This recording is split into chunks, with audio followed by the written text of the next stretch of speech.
EMI కట్టలేకపోతున్నారా? మీ car EMI మేము కడతాం. ఈ నెంబర్కి కాల్ చేయండి. నమస్తే, వెల్కమ్ టు సుమన్ టీవీ. నేను మీ సంజయ్. ఈరోజు మనతో పాటు ఉన్నారు హైకోర్టు అడ్వకేట్ శివకుమార్ చారి గారు. సార్తో మాట్లాడుకున్న విషయాలు తెలుసుకుందాం. నమస్తే సార్. సార్, ఇప్పుడు తల్లిదండ్రులు అనేది పిల్లలకి ఆస్తులు రాస్తూ ఉంటారు. ఎలాంటి సందర్భంలో అంటే వాళ్ళ వయసు అయిపోయింది, మనం ఇప్పుడు రాసేద్దాంలే, పిల్లలు ఎలాగో చూసుకుంటారు కదా, పిల్లలు మన బాధ్యత తీసుకుంటారు కదా అన్న ఉద్దేశంతో వాళ్ళు రాస్తూ ఉంటారు పిల్లలకి.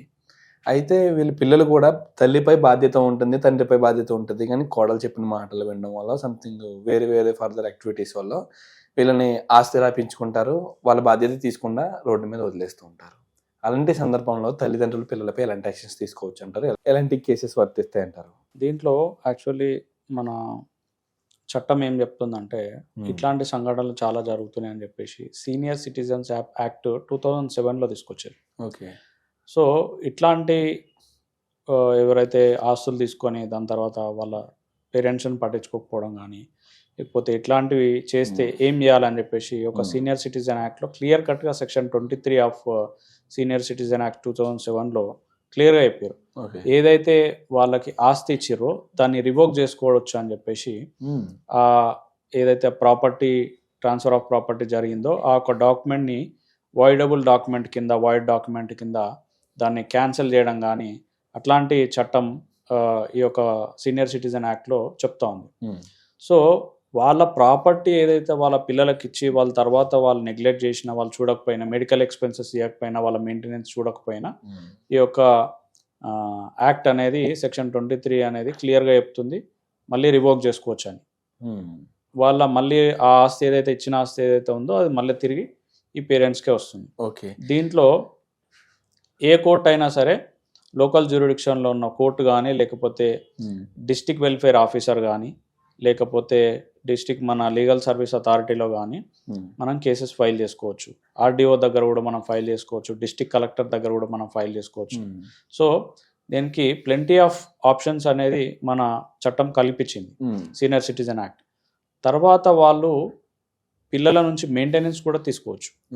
ఓకే, మెయింటెనెన్స్ తీసుకోవచ్చు, మెడికల్ ఎక్స్పెన్సెస్ తీసుకోవచ్చు, మళ్ళీ వాళ్ళు ఇచ్చిన ప్రాపర్టీ కూడా వెనక్కి తీసుకోవచ్చు.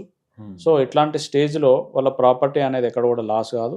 మీరు ఎక్కడ పోయి పిటిషన్ వేసినా వాళ్ళని పిలిపిస్తారు. ఏ ఒక్క డాక్యుమెంట్ అయితే ట్రాన్స్ఫర్ ఆఫ్ ప్రాపర్టీ చేసారో ఆ డాక్యుమెంట్ని కూడా వాయిడ్ చేస్తారు, క్యాన్సిల్ చేయడం జరుగుతుంది. క్యాన్సిల్ చేసి మళ్ళీ వీళ్ళకి ప్రొటెక్షన్ ఇవ్వడం కానీ ఇట్లాంటివి చేయడం కూడా జరుగుతుంది. చాలామంది పేరెంట్స్ వాళ్ళు పోలేరు, మరి అదే ఎట్లా వీళ్ళకి తెలియదు కదా ఎట్లా అంటే, అట్లాంటి టైంలో ఎవరైనా సిటిజన్ మీలాంటి నాలాంటి వాళ్ళు ఎవరైనా పోయి ఈ యొక్క కంప్లైంట్ ఇచ్చినట్టయితే వాళ్ళు పర్సనల్గా వాళ్ళు ఆ ఇంటికి వచ్చి ఎవరైతే ఆ ఓల్డ్ ఏజ్ సీనియర్ సిటిజన్ ఉన్నారో వాళ్ళని పరిశీలించి పరామర్శించి ఆ యొక్క కేసుని రన్ చేసే అవకాశం ఉంది.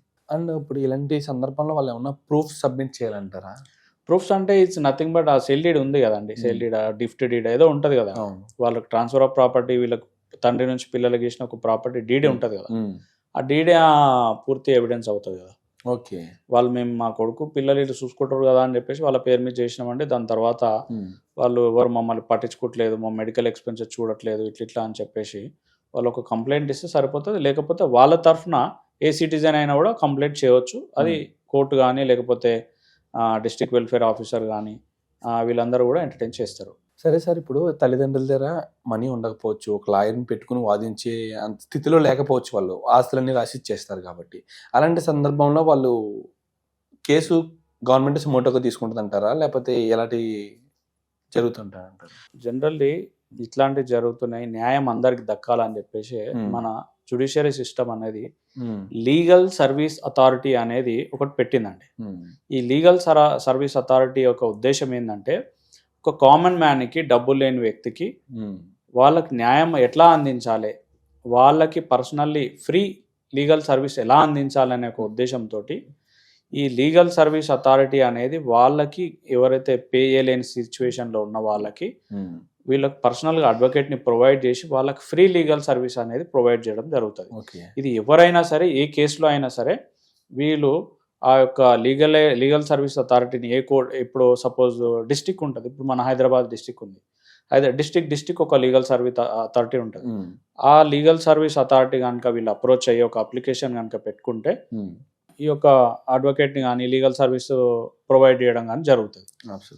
తర్వాత ఒకవేళ వాళ్ళకి ఏదైనా కౌన్సిలింగ్ కావాలి అనుకుంటే, లేకపోతే ఇంకేమైనా సర్వీస్ కావాలనుకుంటే లీగల్ సర్వీస్ అథారిటీని అప్రోచ్ అయితే వాళ్ళు ఫ్రీగా కౌన్సిలింగ్ ఇస్తారు, అడ్వకేట్ని కూడా ప్రొవైడ్ చేస్తారు.